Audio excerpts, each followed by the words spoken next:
Assalamualaikum warahmatullahi wabarakatuh. Kami dari kelompok 9 mata kuliah Ekonomi Perpajakan dari kelas Ekonomi Syariah 5F.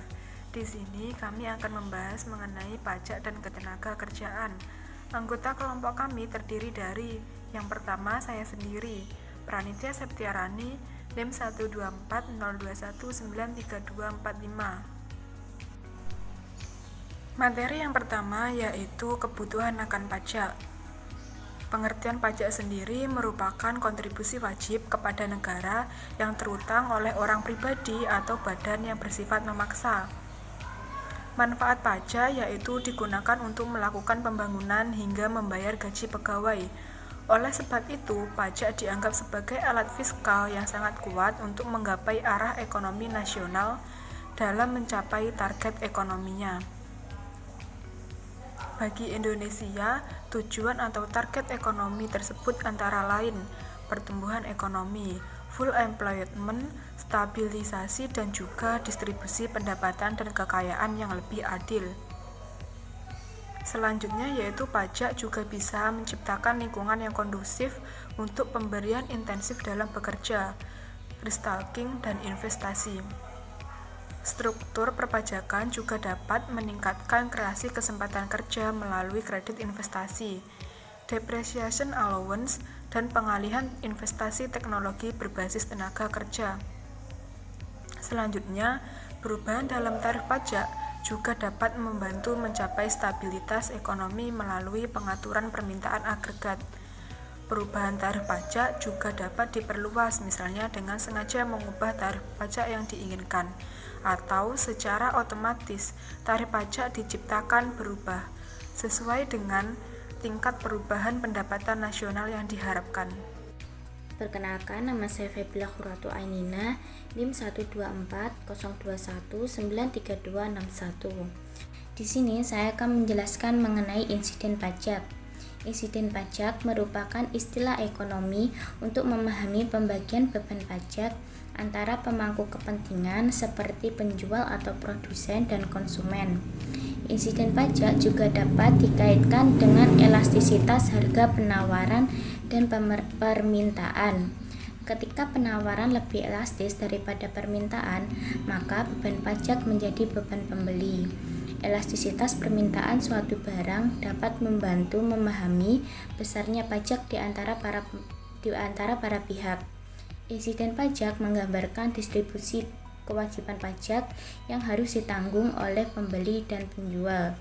Insiden pajak menunjukkan kelompok mana konsumen atau produsen yang akan membayar harga pajak baru. Insiden pajak di sini dapat dibedakan menjadi 3, yaitu yang pertama insiden pajak anggaran berimbang. Insiden pajak anggaran berimbang adalah pengaruh distributif suatu pajak terhadap pengeluaran pemerintah yang dibiayai dari penerimaan pajak dalam jumlah yang sama. Yang kedua yaitu insiden pajak absolut. Insiden pajak absolut yaitu analisis yang hanya melihat pengaruh suatu jenis pajak, misalnya pajak pendapatan terhadap distribusi pendapatan masyarakat tanpa melihat efek distributif jenis-jenis pajak lainnya. Dan yang ketiga yaitu insiden pajak diferensial. Insiden pajak diferensial berguna untuk menganalisis pengaruh distribusi pendapatan suatu jenis pajak apabila digantikan dengan jenis pajak lainnya untuk membiayai aktivitas pemerintah dalam jumlah yang sama. Insiden pajak juga dapat diartikan sebagai distribusi beban pajak tertentu kepada pihak-pihak yang terkena pajak. Hal ini digunakan untuk mengukur biaya sebenarnya dari pajak yang dikenakan oleh pemerintah dalam hal utilitas yang hilang atau kesejahteraan. Perkenalkan, nama saya Sandy Listiana Fikasari, NIM 264. Di sini saya akan menjelaskan tentang keseimbangan parsial. Dalam ilmu ekonomi, keseimbangan parsial adalah kondisi keseimbangan ekonomi yang menganalisis hanya pasar tunggal. Ceteris paribus, segala tetap konstan kecuali untuk satu perubahan pada satu waktu yang dianalisis. Model keseimbangan parsial cenderung mudah diimplementasikan langsung dan hasilnya dapat dengan mudah dijelaskan. Analisis keseimbangan parsial meneliti efek dari tindakan kebijakan hanya untuk satu barang pada satu waktu. Keseimbangan parsial tidak hanya berlaku untuk pasar persaingan sempurna, tetapi juga untuk persaingan monopolistik, oligopoli, dan monopoli. Pertama, kita akan melihat akibat pajak atau gaji atau upah pada pasar tenaga kerja. Di banyak negara, Social Security dibayarkan dalam jumlah uang besar yang diperoleh dari pajak atas gaji atau upah atas penghasilan dasar gaji. Beberapa pajak-pajak ini dibayar oleh pemilik perusahaan dan pekerja.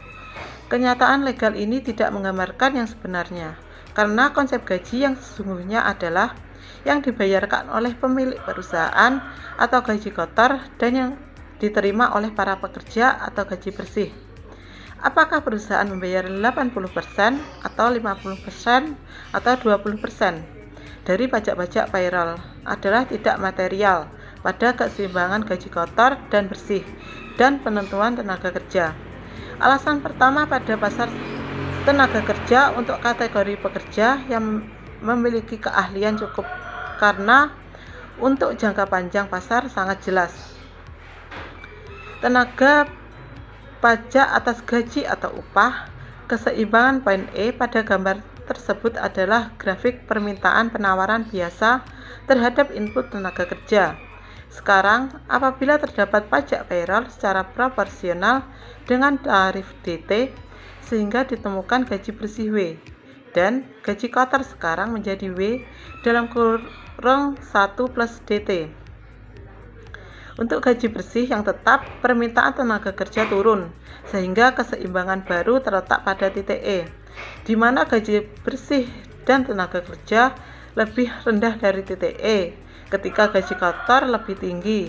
Oleh karena itu, beban pajak atas gaji atau upah ditanggung oleh keduanya, baik oleh pemilik perusahaan, keuntungan turun karena biaya tenaga kerja meningkat, maupun para pekerja karena gaji bersih menurun. Perlu ditegaskan lagi bahwa analisis ini tidak tergantung sama sekali pada siapa yang membayarkan pajak, pemilik perusahaan, pekerja, atau kombinasi keduanya. Selanjutnya, asumsikan bahwa gaji minimum terletak di atas gaji pasar, sebagaimana pada gambar tersebut. Kemudian tenaga kerja ditentukan oleh permintaan pada titik E, dan di sana terjadi unemployment, sebagaimana tampak pada jarak EF.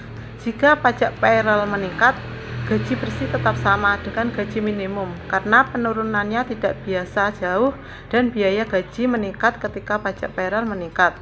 Tenaga kerja atau employment ditentukan atas dasar permintaan tenaga kerja dengan biaya gaji yang lebih tinggi pada titik E, dan pengangguran atau unemployment meningkat dengan jarak E1E.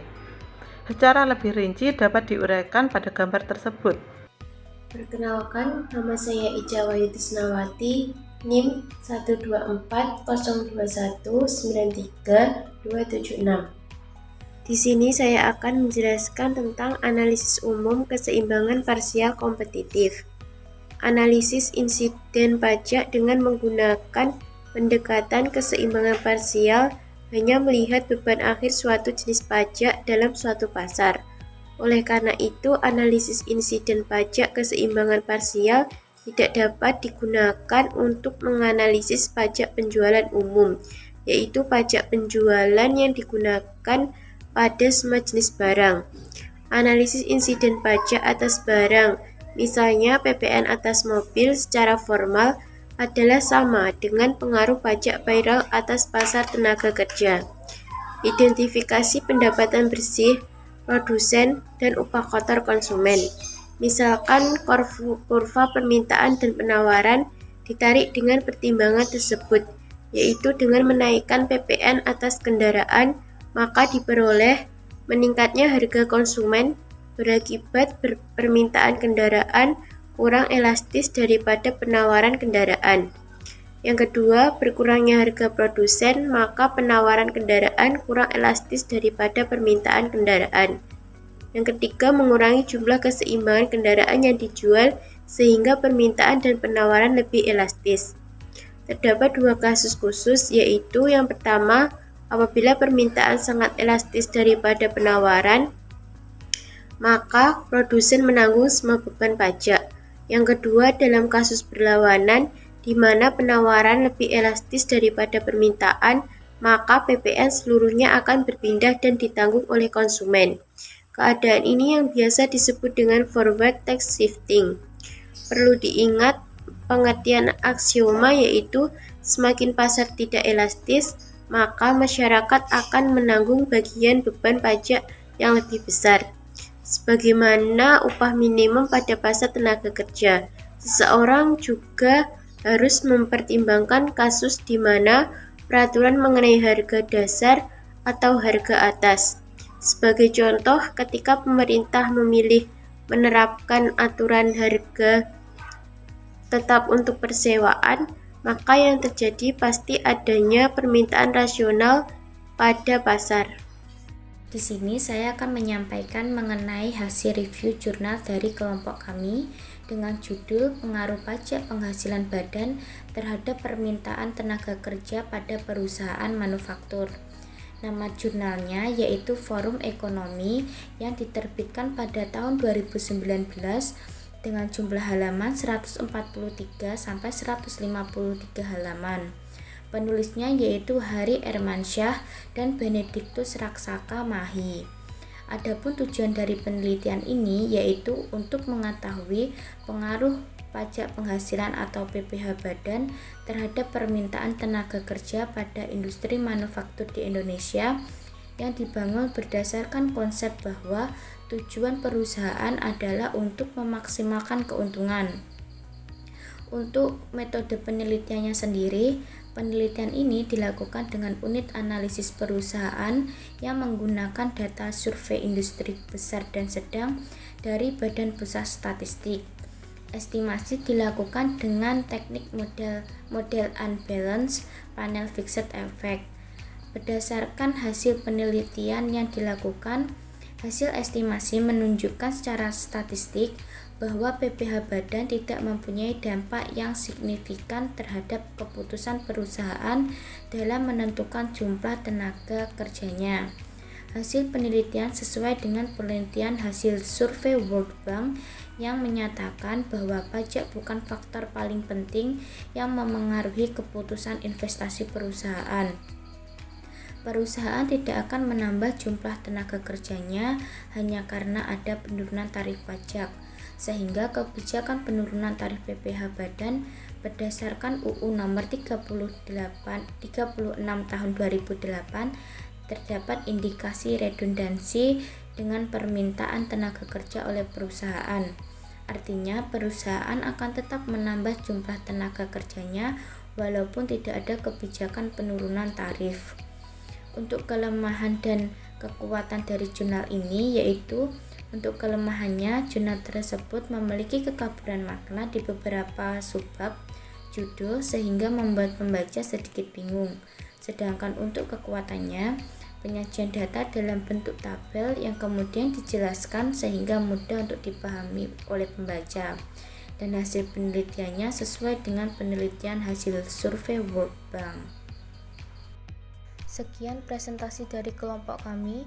Apabila ada kurang lebihnya kami mohon maaf. Wassalamualaikum warahmatullahi wabarakatuh.